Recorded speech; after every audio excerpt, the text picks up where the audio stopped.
బట్టలు ఒకటే స్వేచ్ఛ. ఇప్పుడు నేనంటాం కాదు, మహిళలు అందరూ అంటున్నారు కదా. అంటే బట్టలు ఒక్కటేనే స్వేచ్ఛ, అన్నిట్లో సాధికారత సాధించడమే స్వేచ్ఛ. కానీ ఎందుకు స్త్రీలు బట్టల దగ్గర ఆగిపోతున్నారు అనేది పాయింట్. దానికి సమాధానం చెప్పండి సార్. అవునండి, బట్టలు అనేది స్వేచ్ఛలో ఒక భాగం. ఇప్పుడు సాధారణంగా ఇది వరకు చూసుకుంటే చదువు లేని వాళ్ళ వస్త్రధారణ ఒక రకంగా ఉండేది, చదువుకున్న వాళ్ళ వస్త్రధారణ వేరే ఉండేది. ఇప్పుడు మన ఒక 2 జనరేషన్ల ముందుకెళ్తే తండ్రి పంచ కట్టుకొని అలా వచ్చేవాళ్ళు, వీళ్ళు పొలం పని చేసేవాళ్ళు అలా అనేవాళ్ళు.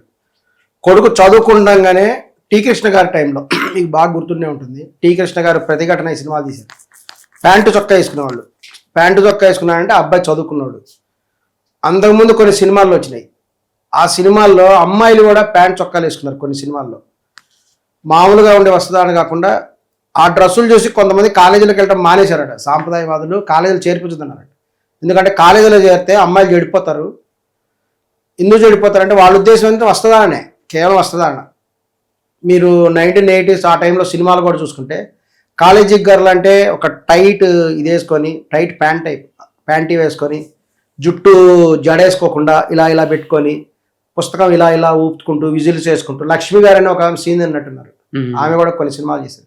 మోడ్రన్ ఉమెన్ అంటే ఎడ్యుకేటెడ్ ఉమెన్ ఇలా ఉంటారా అని కొంతమంది భయపడి కాలేజీ వద్దు ఏమొద్దు, చదువుకున్న రోజు ఇంట్లో కూర్చోనేవాళ్ళు. సో సాంప్రదాయం అనేటువంటిది వస్త్రధారణ బట్టి కూడా ఉంటుంది.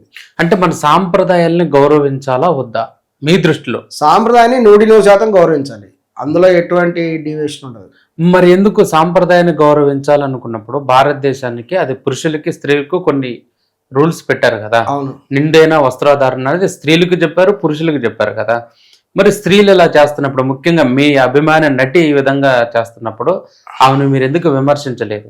సాంప్రదాయం అనేది ఒక చాలా పెద్ద టాపిక్ అండి. అదే సాంప్రదాయం అనేది ఒక్కొక్కలో ఒక రకం ఉంటుంది. మన భారతదేశంలోనే మీరు పూర్తి వస్త్రధారణ అనేది అన్ని చోట్ల లేదు. పూర్తి వస్త్రధారణ లేదు, కానీ చూపించకూడని అవయవాలను మాత్రం దాచాలనే పాయింట్ అయితే ఉంది కదా. కేరళలో అసలు వాళ్ళు పై ఆచ్ఛాదన ఏమి ఉండేది కాదు, కేవలము శారీ మాత్రం కట్టుకునే వాళ్ళు. కొన్ని వరకు ఇక్కడ వరకే ఉండేది. వాళ్ళు వక్షోభాల మీద ఎటువంటి వస్త్రధారణ ఉండేది కాదు కేరళలో. సో అక్కడ ఏంటంటే ఎందుకు అలా చేసేవాళ్ళంటే వాటి మీద ట్యాక్స్ ఉండేది.